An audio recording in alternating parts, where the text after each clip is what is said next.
Access to Democracy is made possible thanks to the following organizations. Sheridan & Dulas, PA, a family and criminal defense law firm that has been serving clients in Dakota County and throughout Minnesota for over 40 years. Ranked a Tier 1 Best Law Firm by U.S. News and World Report every year since 2009. Sheridan & Dulas are here to help you in your most difficult life circumstances. Established in 2007, 45th Parallel Distillery was among the first 50 micro-distilleries in the United States. Based in New Richmond, Wisconsin, all aspects of production occur at their facility. If you're interested in learning more about the 45th Parallel Distillery, please check their website and plan a visit to tour their facility and taste their spirits. Truestone Financial, with locations in Minnesota and Wisconsin, has proudly served its members since 1939. Truestone engages, educates, and supports its members to ensure they have the tools to empower their financial well-being. Truestone Financial, your neighborhood credit union. Learn more at truestone.org.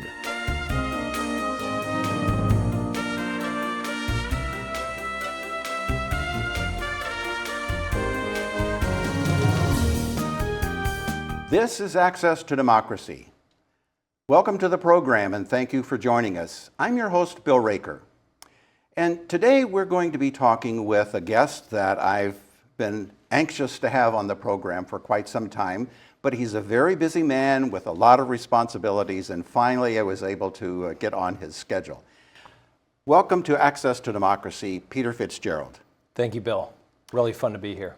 Peter is Vice President of Development for Ryan Companies, and we're going to talk about the project that Ryan Companies has going on here in Eagan in the former Thomson-Reuters Campus. But before we get into the details of that project, we'd like our viewers to meet Peter Fitzgerald and learn a little bit about Peter. So Peter, maybe a way to phrase this question is, what brought you to the role that you have today? What's in your background, experience, and education that has brought you to this particular role? Thanks for the question, Bill, and really nice to be here. I'm a Twin Cities guy, grew up, born and raised in the western suburbs of the Twin Cities. Went and played college baseball and furthered my education at Rollins College. It's a small school, liberal arts school, Division II baseball school in Winter Park, Florida. Went to school down there and got the itch coming out of college to jump into the game of real estate. And my passion for real estate probably started with the tangibility of it. I liked being able to see the things that you could create in real estate. And that's what initially drew me to the field of real estate. Well, it is definitely a dynamic career to be in, real estate. And it's primarily commercial real estate that you deal with, or is there also some residential involved? Primarily it's commercial real estate, and that was my interest.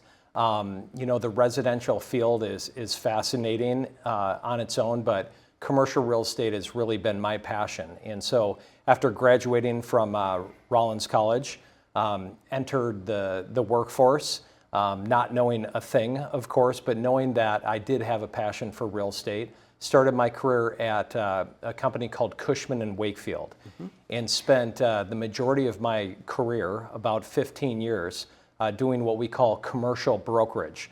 So I would help investors buy buildings, I would help tenants find buildings that they wanted to occupy, and a little over 5 years ago I transitioned out of brokerage and joined Ryan Companies to be a developer. And we're going to talk about some of the work that you're doing with Ryan Companies. But we're in the state of Minnesota, the state of hockey. I think hockey has played a role in your life. I love the sport. Played college baseball, as I mentioned, but played hockey growing up. And I think for a Minnesota kid, growing up and watching those kids compete at the state tournament in St. Paul is kind of everything you dream to be. At least when I was growing up, which now I'm, I suppose, what do you call me, middle-aged at this point, Bill? When I was growing up, the peak of hockey was that boys' state hockey tournament. And I was fortunate enough to play high school hockey, reach that state tournament a few times, win a state championship, and just loved the sport of hockey. So when I came back from pursuing my baseball career, jumped right into hockey and started coaching. And at first, I kind of missed the competition of playing the game, and very quickly I realized that coaching is probably what I was meant to do. It's a passion of mine. Love working with kids. Love teaching the game of hockey in terms of the skating, the stick handling, the shooting, the skills of hockey. And of course, like a lot of sports, it's a team sport. So the life lessons of competing, working hard, attitude and effort is all we control. Great lessons to be able to share with kids I've coached and my 4 kids as well. So all of the hockey players and the hockey coaches and the hockey dads here in Minnesota can relate to what you have been experiencing. So do you recall of any of the students that you coached that went on to play college hockey or maybe professional hockey? Well, your timing for this one is good because one of the players I coached for a number of years, Mason West is his name. He was just drafted in the first round of the NHL draft by the Chicago Blackhawks. And I would like to think that I maybe had a little bit to do with his development. At the same time, he's a phenomenal football player. He is a phenomenal hockey player. He's about 6'7" as a senior in high school. So I think my role in his talent was very, very limited, Bill. Oh, I'm sure you had a very positive impact in coaching him some skills as well as maybe inspiring him to continue to pursue sports as a career, perhaps. Yeah, I would like to think so. And, you know, in addition to the hockey component and being able to coach and instill those lessons that we all learn from sport, the sport that was probably most applicable to my career, though, was baseball. And I've always shared with people in business that baseball is a game of failure. And oftentimes, so too is business. You fail, sometimes more often than you succeed. But you keep persevering, and that baseball background for me has played a major role in, you know, shrugging losses off and moving on and looking for the next win. Well, as they say, there's a lot to be learned sometimes in failures that you experienced. You've talked a lot about baseball, and doing a little background work, I know you're not the only one in your family that has played baseball or likes baseball. How about Brother Dan? Brother Dan, I'm very proud of Brother Dan. Brother Dan would probably be a more interesting interview than the commercial real estate guy over here, but I'm very proud of Dan. Dan is an older brother, 2 years older than me. We grew up playing with each other, baseball, hockey. He was my line mate, he was my center fielder, and Dan pursued the coaching path. And Dan's history is fantastic. I'm sure he has recruited kids, I know he has, from the Minnesota and Eagan area. And Dan right now is the head baseball coach at the University of Kansas. Dan's career has reached the Minnesota Twins. He's coached at the University of Iowa. His last position before being head coach at the University of Kansas was at LSU, pretty big SEC program. Dan was named Big 12 Coach of the Year last year. So as much as I tout myself as that great youth hockey coach, it's really my brother who's the most famous coach in our family. Peter, thank you for sharing that with our viewers. And once this interview is published, you can send it down to Dan and let him see and hear how you've talked about what a great coach and a teacher that he is in the field that he's chosen. Absolutely. So that's fantastic. Thank you for asking. So, Peter, as I said at the beginning of our program, we invited you here to share with us, to talk with us about a topic that is really of great interest to a lot of Eaganites and other people around the state of Minnesota where this program is broadcast. And that is to learn from you what the plan, what the vision is for the former Thomson-Reuters campus here in Eagan. And just for our viewers, I'll set a little context here. Back in 1992, a company called West Publishing, or West Law, as some of the folks may know it, opened up a new headquarters here in Eagan. They had formerly been in St. Paul, and they moved out here to Eagan. They acquired a huge piece of real estate, about 238 acres, I think it was, and built this tremendous campus and facility.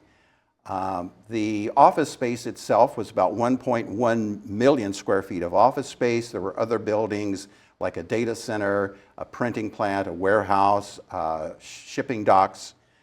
But in 1996, Thomson-Reuters acquired West Publishing and continued to operate there in that facility. And at their peak employment, I think, prior to COVID, they had somewhere around 6,000 people working in that facility, like 24/7 kind of things. But some time ago, Thomson-Reuters, like many companies, decided that they would downsize their physical plant and move to a smaller facility here in Eagan. And Thomson-Reuters acquired a good portion of that property, I think about 179, 180 acres. So Peter is here to share with us what's going on and what's planned for the future there in the project that Ryan Companies has going on. Yeah. So let's just jump right in, Peter, and we'll let you kind of set the stage, and then we have a graphic that will display, and you can point out in the graphic where certain parts of the project are going on or that are planned for the future. Yeah, absolutely. And before I talk about the project specifically, we at Ryan Companies, even before we pursued the acquisition of these 180 acres, as you mentioned, we understood the value of this company to the community. There's not a day that goes by when I'm in Eagan that someone doesn't say, I worked for Thomson-Reuters. So we understood that there was an emotional connection in addition to an economic connection to Thomson-Reuters and this very significant job creator in the community. But as you said, Thomson-Reuters, like many large companies after the pandemic, after COVID, I think realized that there was a different way to work. And the reality is the office market has changed significantly. And Thomson-Reuters recognized that. They didn't shy away from that. They knew that they had too much office space and their business was moving in a new direction for how people work. The city of Eagan, Bill, also recognized that. We've seen a lot of cities throughout the United States who want that office space to come back because they have traditionally viewed office space with jobs. Well, the rules have changed.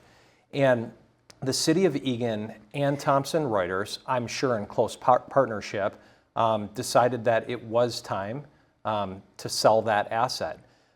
We competed for the acquisition of those 180 acres. The global real estate director, Tom Walrath, who is a community fixture, we worked really closely with Tom to be the selected group. I think Thomson-Reuters selected Ryan Companies predominantly because they knew we would represent them well in the community. That was important. And Ryan Companies is an 85-year-old Minnesota-based company that started in Hibbing, and we now have our headquarters in Minneapolis. And so doing the right thing within the city of Eagan was important to us and important to Thomson-Reuters. Meeting with the city is the first thing we did. We met with the city to try to understand what were the guiding principles going to be of this development. Where do we begin? And obviously, after sharing our thoughts and visions with them, Jill, Diane, Mike, Pam, others on city staff very quickly said, well, this is what's important to us. And in terms of what was important to the city of Eagan was, I would say, recognizing that there had to be a revisioning of the campus. No longer could it be an office campus. We tried for months and months and months to try to attract tenants to this office building. And to put it plainly, no one was interested. And so we got together with the city of Eagan, started to look at a reimagination of this campus, and the city was tough. And I say that in a very complimentary way, where the city of Eagan should be proud of how their staff advocates for residents. And I'll give you a simple example. Every developer in the world wants to maximize development. When we acquire land, we want to develop as much as we possibly can. Well, through our negotiations with the city and with the encouragement of Thomson-Reuters, it was clear that green space was important to them. Our final development plan, as the viewers will see on the screen, includes about 50% green space. So 50% will be developed, 50% is green space. The city also negotiated with us that they wanted about 7 acres of parkland dedication. And what that means is that parkland dedication will not be developed. They also asked for approximately 7 acres of a conservation easement, which means those additional 7 acres will never be developed. They wanted walking trails. They wanted a stormwater management plan to make sure the rain that falls on site stays on site in a responsible way. In addition to that, I would say one of the main themes was limiting where traffic would flow throughout the neighborhood. Dodd Road and Yankee Doodle are a very commercial road. Those 2 roads are very appropriate for directing commercial traffic. However, we are adjacent to residential neighborhoods, such as the Westcott area to the south and El Reen to the west of us. And it was important, in the city's opinion, that we did not direct traffic towards the residential. I think in respecting kind of those guiding principles of keeping green space, creating walking trails, and also limiting commercial traffic, we kind of built this foundation for success. So, Peter, is this a good point in our interview to bring up the graphic that shows this area in a kind of a map form, but it also shows where the different elements of the development are going on. So if we can bring up that graphic on the screen, Peter, maybe you can point out northwest corner, southwest corner, what's going on in each of those areas. Absolutely. I'd be happy to. I'll start with, again, this is 180 acres and in a great city with great access to major roadways. And so that is kind of the envelope and footprint we are playing in. In the northwest corner, we partnered with Lennar Homes to pursue a 20-acre development where they will have approximately 100 townhomes. What Lennar recognized, and we also did that, there was this missing housing product within the Eagan area, so new townhomes are hard to find, new townhomes are hard to build, and Lennar is pursuing over 100 townhomes in that northwest corner. That consumes about 20 acres. And so that's up in the corner of El Reen and Yankee Doodle, right? Correct. Yeah, okay. That's exactly right. Immediately south of there, bordering El Reen, along the western edge, I should say yes, that's the western edge, is a lot of green space. And what we're trying to do there is to protect the character of El Reen Road as a residential buffer between our commercial development and the residential to the west. And so what you're going to see all along El Reen Road is mostly green space, protected trees. In this development bill, we promised to maintain about 1,000 trees, and we promised to plant about 800 trees. Again, another request by the city of Eagan. But we've maintained a lot of green space along El Reen Road, which was a tip of the cap to the neighbors, acknowledging that trees, greenery is part of the reason they live there. On the northern half of the site, the large building, it's being constructed right now. It's set back from the road, but it is a big building. And it's for a group called Project Nova. And this is a major distribution company that is involved in technology and delivery of products to your home. And we're really excited about the value of that building, the economic development activity that it's going to create, and also the jobs that will come with that business. Well, it makes sense to have a development like that because of the proximity to the #1 airport here in Minnesota, MSP, right? Absolutely. Now, we're still looking at the graphics, so continue, Peter. Well, the city of Eagan, in terms of its proximity for industrial real estate and distribution, is extremely valuable. Eagan is a very attractive area within the Twin Cities for distribution, and I think that's why we landed Project Nova on what is over 60 acres, so a significant portion of the site. To the south of Project Nova, there's an area that we refer to as the Southern Industrial Area. The Southern Industrial Area, as your viewers will see, consists of 3 buildings currently. Now, a portion of that is what we envision in the future. One building on there is the existing data center from Thomson-Reuters. And it was announced in the papers, and I'm pleased to also announce that a company called Centra Digital is going to be reusing what Thomson-Reuters formerly had as a data center. Many of the former Thomson-Reuters employees would know that as Data Center E. And Bill, in the demolition of the office building, we had to preserve this Data Center E. It's in our industry what we would call an adaptive reuse, which is always a great thing when we can preserve a building, find a new use for that building, and Centra Digital, who is a carrier-neutral interconnection company, will be operating out of that data center E. This is their first location in the Minnesota market, so we're excited to bring another employer to the market here in Eagan. So anything else to point out on the graphic before we leave it? I don't think so. Okay, thank you. So now back to Peter talking about the Thomson-Reuters Campus redevelopment by Ryan Companies.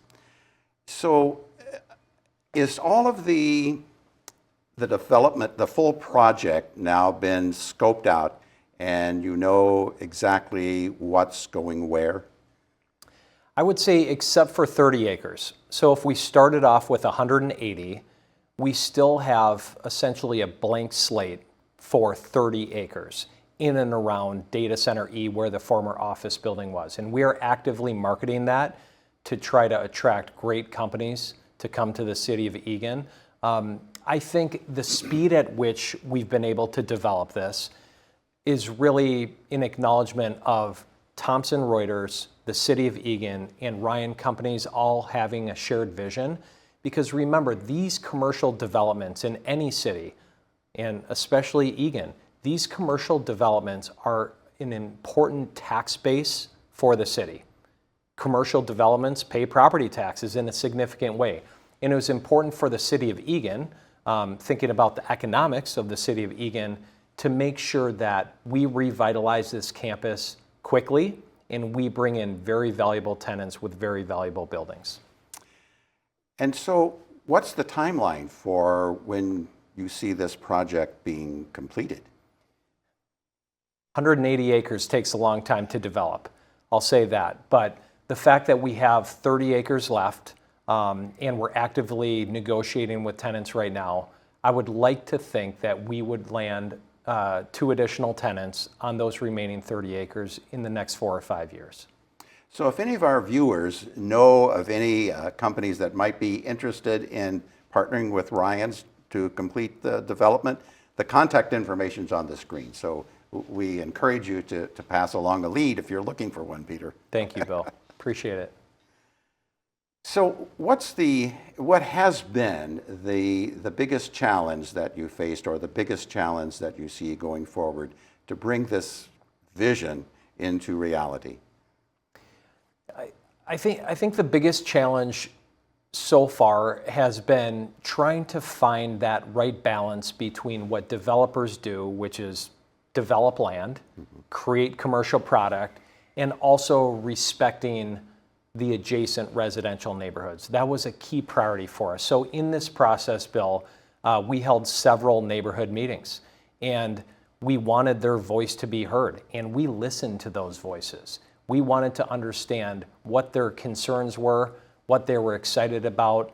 We wanted to do listening before we put together a plan. So I would say for any developer, it's that balance of wanting to develop as much as possible, but also wanting to make sure you have public support.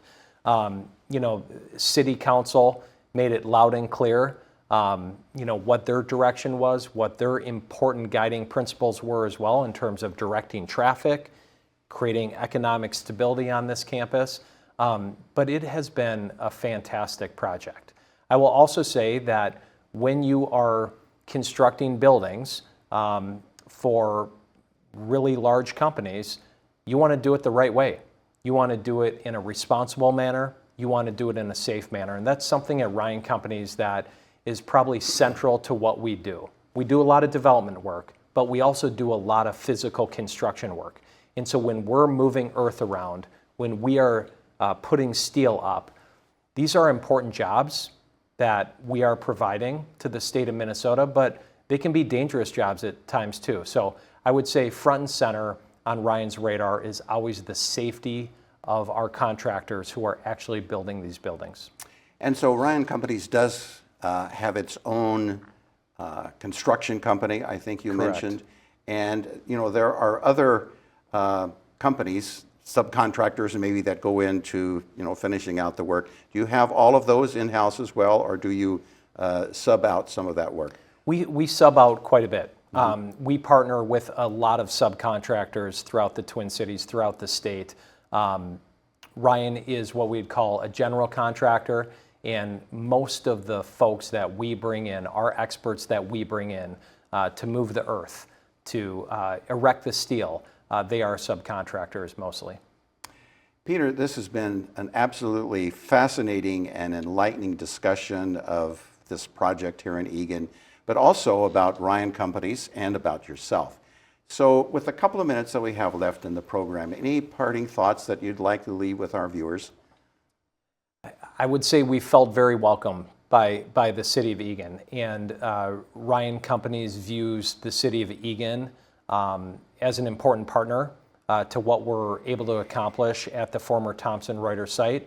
I would say without Tom Walrath and the leadership of the Thomson-Reuters organization, we wouldn't have been able to do what we're getting done now. And I would just say the spirit of Ryan Companies, especially with projects in Minnesota, this is our community. And I would say that we had a number of key teammates on the project team who actually lived in Eagan. Our head of civil engineering, Jared Olson, our landscape designer, Danny, many components of our team live here in Eagan. Keep it local, keep it home, right? Exactly. That's great, Peter. Our guest on Access to Democracy today has been Peter Fitzgerald, Vice President of Development for Ryan Companies. Thank you, Peter, for being with us and sharing so much valuable and interesting information. And thank you, our viewers, for tuning us in. And remember, there's more Access to Democracy to be seen on our own website, accesstodemocracy.com. And you can also find us on YouTube. And be sure to tune us in later when we have more programs on the air for you. Thank you.